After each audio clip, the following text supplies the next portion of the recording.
If you don't know what Snorlax is, you have a very rare and impressive gap in Pokemon knowledge, and I envy how much you still have to learn about the wondrous world of Pokemon. Snorlax has never been one of my top favorite Pokemon, but just like how it's an unavoidable roadblock in your Kanto journey, it feels impossible not to have some kind of connection with it, or not to love it in some way. Like, tell me you're not inspired by it taking almost 20 years to stand up.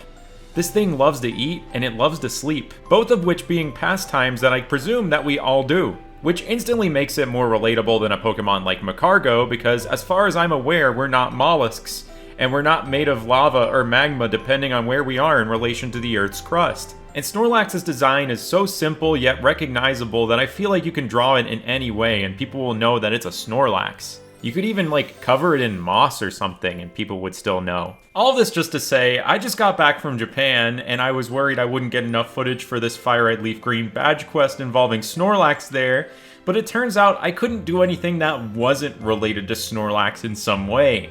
Walk into Pokemon Center, boom, Snorlax. Anything with Pokopia advertisements, boom, Snorlax. The greatest concert of my entire life featuring Hatsune Miku and Pokemon Voltage Live. There's a little Pokeflu reference, that's kind of a boom Snorlax moment. The newly opened Pokepark Kanto, boom, real Snorlax. Boom, Nurse Joy healing decapitated Snorlax. Boom, there's red Snorlax. Boom, the popcorn bucket was a Snorlax with a Pokeflute and I had to get that and go through the ordeal of packing that in my suitcase. See a cool tree? Boom, Gigantamax Snorlax. Not everything I did was related to it, or so I thought. Turns out the Kirby Cafe is tangentially related to Snorlax, because Snorlax's Japanese name is Kabigon, which comes from Snorlax's inspiration, Nishino from Game Freak, who was nicknamed Kabi, like Kirby, because of his appetite. This is still a Boom Snorlax moment. I filmed a lot of stuff for other videos there, but this has been the brief Boom Snorlax recap of the Japan trip. It felt surreal being able to go to the real-life Kanto region during the 30-year anniversary of Red and Green. And I figured that even though I wouldn't be packing all 5 of my switches I've been using on this quest, it would be a waste not to do an encounter there. I stayed around Shinjuku, which is geographically somewhere between Saffron and Celadon City. The real Celadon City would be a little bit further west in Setagaya, where the original Game Freak office was, but I feel like some of Shinjuku's influence is still there, especially with the Game Corner and the shady Team Rocket activities that go down there. I was close enough to being in the real-life Celadon City, so I set up my one Switch that I brought to do the first encounter of this hunt in Japan. Welcome to Celadon City. Somewhere around here, there's a sleeping Snorlax blocking the road. And we gotta get that thing shiny before taking on the next gym leader, Erica.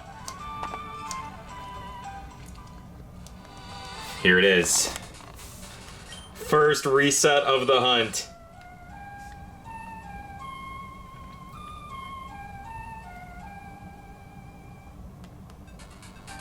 Playing that song must have woken up every Snorlax in the city.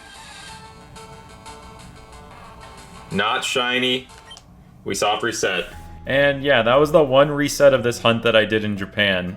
Can't believe this thing teleported away from me all the way to Pokepark Kanto. But I had a really good time. It was awesome hanging with friends there like Blue Vector. Dynamax Adventures. And immediately upon getting home, I started up the hunt.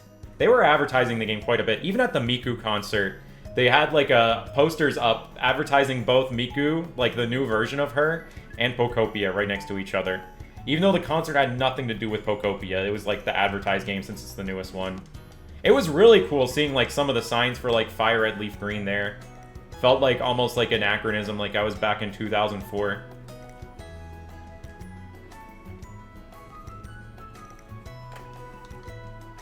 Maylene does eating competitions?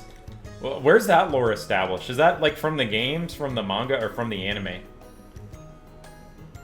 Or from like one of those trivia books? I don't doubt you on that. Like, I'm just curious what iteration of Maylene that came from.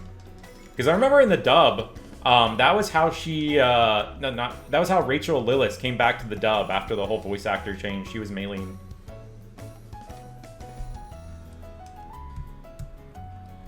Could I explain Pokemon lore? I could, but it would kind of derail the conversations we're currently having. And Celadon at an eating contest. Oh, yeah, okay. Yeah. I forget about all the little gym leader appearances in that game. They kept bringing back Crasher Wake in so many games.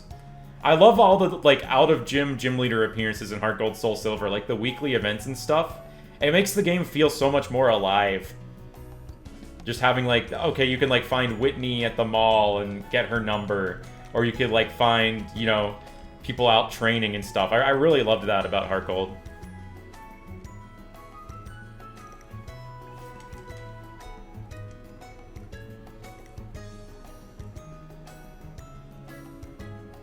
Collecting all the gym leaders in the post-game. It's really cool. Once you challenge them to a rematch, and that gym in, Shiny Snorlax on the Italian game! Shiny Snorlax on the Italian game already? 17-20?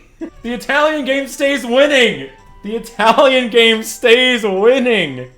Oh my gosh, that's crazy! This puts the score at... Okay, wait, hold on. We have the points right up here. 3 points on the board to the Italian game. It takes the lead once again, tied with the top left game. Wow, that stands out a lot more than I thought. Wow! Okay, let's hit it with a quick attack.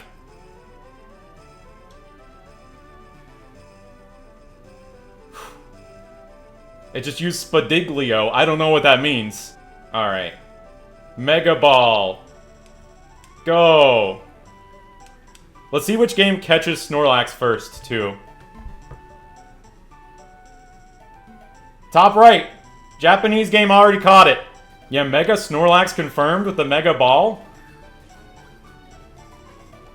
Maybe. Reposo. Night-night, Snorlax. Alright, now. It just used its Chesto Berry. So we're gonna go to fight. We're gonna quick attack it again. Oh wait, we're asleep. Thank you. Okay, there's the attack Rapido. Excellent. Now we get the sleep bonus. Now it's asleep. So, we can go to bag. We can toss another Mega Ball. Let's see if we can catch this thing. The Snorlax has got DRM protection right now. It's like a game key card. Broke out. It stayed. Caught it on the top left game. Alright, let's send out Jamie Page. Oh, we've got a really excellent nickname going right now. Ah! Look at the top left. Ah! Thank you. We got it. We caught all 5 Snorlax. Alright, we got... Ah! It's Scaltra. What's Scaltra? No, it's Impish. Plus defense, minus special attack. That's not bad. That's not bad. Normal Meowth on Decene.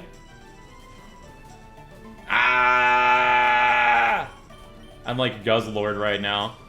Then, with our freshly caught Snorlax, I took on Erica to get our 4th badge. And it didn't do too badly. I didn't train it at all beforehand. Obviously, I'm going to have so much more to say about this Japan trip, but just like my 2023 trip, a lot of the footage will be in limbo for a while I decide what to do with it. But thanks so much for watching. I've already started to make progress on the next part of this badge quest, so stay tuned. We got a pretty crazy episode soon, where I will fail shinies again. Maybe even on purpose.